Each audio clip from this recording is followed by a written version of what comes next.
நடிகர் நந்தமூரி பாலகிருஷ்ணா என்ற பாலையா அவர்கள் தனது 65வது பிறந்த நாளை கொண்டாடிய நிலையில், அவரது சொத்து மதிப்பு விவரங்கள் இணையத்தில் வெளியாகியுள்ளது. ஆந்திராவின் முன்னாள் முதலமைச்சர் என்.டி. ராமாராவின் மகனும், தெலுங்கு திரையுலகின் முன்னணி நடிகருமான இருக்கும் நந்தமூரி பாலகிருஷ்ணா 65வது பிறந்த நாளை கொண்டாடினார்.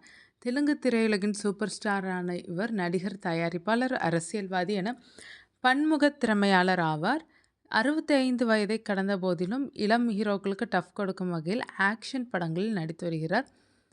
1977ஆம் ஆண்டு தத்தம்மா கலா என்கிற படத்தின் மூலமாக பாலகிருஷ்ணா அறிமுகமானார்.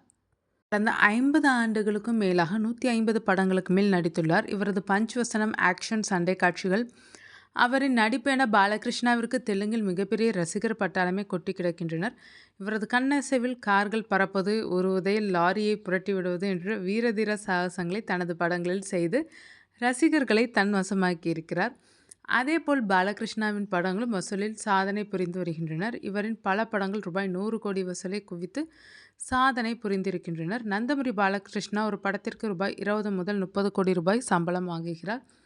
இருப்பினும் விளம்பரங்களில் நடிப்பதன் மூலமாக ரூபாய் 70 முதல் 80 கோடி வரை வருமானம் கிடைக்கிறது. ஹைதராபாத் ஜூப்ளி ஹில்ஸ் பகுதியில் வசிக்கும் இவரின் வீட்டின் மதிப்பு ரூபாய் 50 கோடி ரூபாய் என கூறப்படுகிறது. அரண்மனை மாதிரி கட்டப்பட்டுள்ள இந்த வீட்டில் நீச்சல் குளம், லிஃப்ட் என சகல வசதிகளும் இருக்கிறது.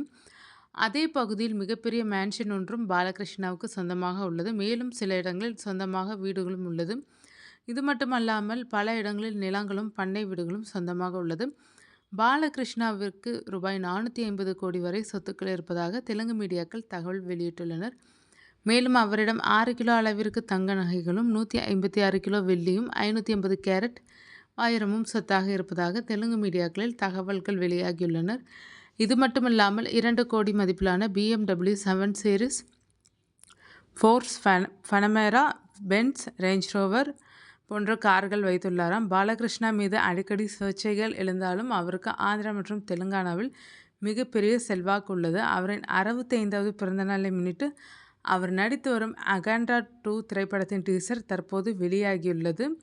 இதன் முதல் பாகம் மிகப்பெரிய வெற்றி பெற்ற நிலையில் பாலகிருஷ்ணா நடித்த தாகு மகாராஜா திரைப்படமும் 100 கோடிக்கும் அதிகமான வசூலை ஈட்டியது. இதனால் இதுவரை 12 கோடி சம்பளமாகி வந்த பாலகிருஷ்ணா அகாண்டா 2 திரைப்படத்திற்கு தனது சம்பளத்தை 30 கோடியாக உயர்த்தியுள்ளார்.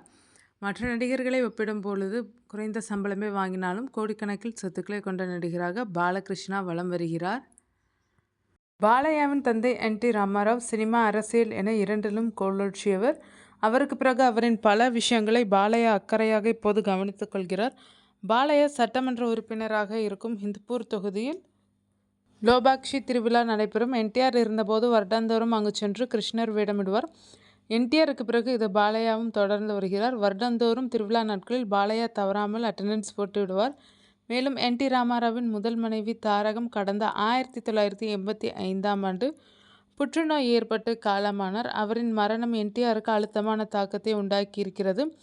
பிறகு ஹைதராபாத்தில் பசவ தாரகம் புற்றுநோய் மருத்துவமனையை தொடங்கினார்.